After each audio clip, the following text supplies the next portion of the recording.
बिहार सरकार ने जातीय जनगणना के आंकड़े जारी कर दिए हैं। इसके बाद से ही बिहार समेत पूरे देश का सियासी पारा चढ़ा हुआ है।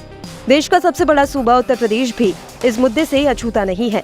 यहाँ विपक्ष के साथ सत्ता पक्ष में शामिल बीजेपी के सहयोगी दल भी जातीय जनगणना की मांग उठा रहे हैं। इसके साथ ही रोहिणी आयोग की रिपोर्ट लागू करने की सुगबुगाहट भी तेज हो गई है। चर्चा है कि केंद्र सरकार रोहिणी आयोग की सिफारिशों को लागू कर सकती है। बीजेपी के कुछ समर्थकों का तर्क है कि ये संभावित रूप से लोकसभा चुनावों के लिए गेम चेंजर हो सकता है। बीजेपी इसका उपयोग विपक्ष के जिसकी जितनी संख्या भारी उसकी उतनी हिस्सेदारी की नैरेटिव के कार्ड के तौर पर कर सकती है। साथ ही ओबीसी वर्ग की अति पिछड़ी जातियों के बीच अपने समर्थन को और मजबूत कर सकती है। जातिगत सर्वे के बाद दूसरा सबसे बड़ा दांव। संसद के विशेष सत्र से पहले भी इसे पेश किए जाने के कयास लगाए जा रहे थे, लेकिन ऐसा नहीं हुआ। अब फिर से ऐसी चर्चाएं तेज हैं। पैनल की रिपोर्ट अगर पेश की जाती है तो बीजेपी की कोशिश इसके जरिए कोटे में कोटा लागू करके ओबीसी वोट बैंक के बंटवारे की होगी, जिसे विपक्ष बिहार में 63% के आंकड़े के साथ पेश कर रहा है। इस संवेदनशील रिपोर्ट को 2024 के चुनाव से पहले अगर पेश किया गया तो फिर ये बिहार के सर्वे के बाद दूसरा बड़ा दाव होगा और समीकरण नए सिरे से तैयार करने की कोशिश की जाएगी। रोहिणी कमीशन से ओबीसी में क्या होगा?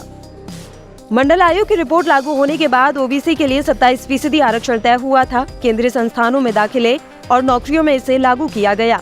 हालांकि कई दशकों के बाद अब ये धारणा मजबूत हुई है कि ओबीसी आरक्षण का लाभ कुछ जातियों को ही मिल पाया है और अन्य जातियां पिछड़ गयी।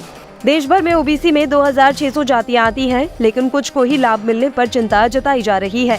ऐसे में रोहिणी कमीशन का मकसद ओबीसी वर्ग में भी अलग से कैटेगराइजेशन करना है। इसके तहत अलग अलग जातियों के लिए कुछ कोटा तय किया जा सकता है ताकि सभी को प्रतिनिधित्व मिल पाए। राजनीति पर क्या होगा असर? माना जा रहा है कि ओबीसी में ही इससे अलग वर्गीकरण होगा। अगर ऐसा होता है तो लालू यादव, नीतीश कुमार और अखिलेश यादव जैसे पिछड़ों की राजनीति करने वाले नेताओं को झटका लगेगा। बीजेपी ओबीसी में बंटवारा करके गैर यादव ओबीसी वाले दांव को फिर से मजबूत कर सकती है। संविधान के आर्टिकल 340 के तहत 2017 में रोहिणी कमीशन का गठन हुआ था और 13 बार विस्तार मिलने के बाद इसने अपनी रिपोर्ट सौंपी थी। शुरुआत में आयोग को 12 सप्ताह का वक्त ही दिया गया था।